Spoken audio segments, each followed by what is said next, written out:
Task number 8, HTTP response, headers and body. This task is part of the web applications basics room, which is part of the cybersecurity 101 learning path inside web hacking module.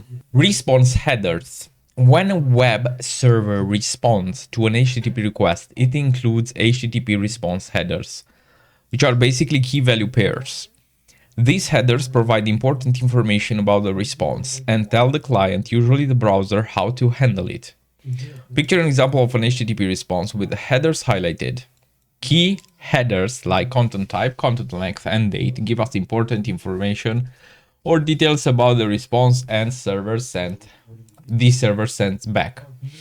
Here we can see the headers are here. This is the first line, HTTP version and the protocol used, the status code, and then we have the three HTTP headers, the response headers, and here is basically the message. Key value pair, right? Also up here. Require response headers. Some response headers are crucial for making sure that HTTP response works properly. They provide essential info about both the client and the server need to process everything correctly. Here are a few important ones: date, content type, and server. Date, here we have an example. This header shows the exact date and time when the response was generated by the server, as you can see over here. The content type, which you can see, let's say, below the first line. Here you see an example.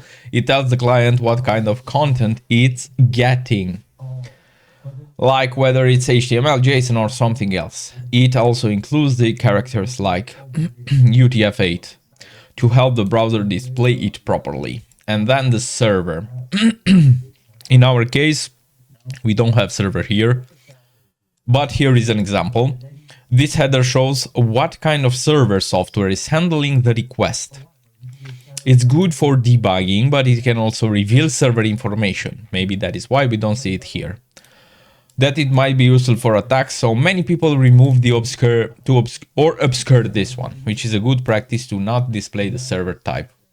Other common responses headers. Besides the essential ones, there are other common headers that give additional information, additional instruction to the client or the browser and help control how the response should be handled. Set cookie.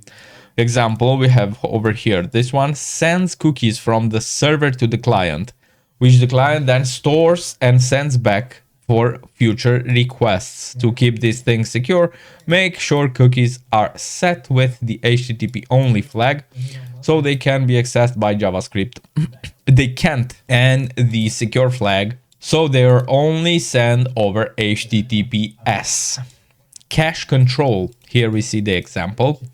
This header tells the client how long it can cache the response before checking with the server again. It can also prevent sensitive info from being cached if needed using no cache. And then we have the last one, the location. Here is the example. This one used in a redirection, 300 code responses. It tells the client where to go next if the resource has moved. If users can modify this header during requests, be careful to validate and sanitize it. Otherwise, you could end up with open redirect vulnerabilities where attackers can redirect users to harmful websites.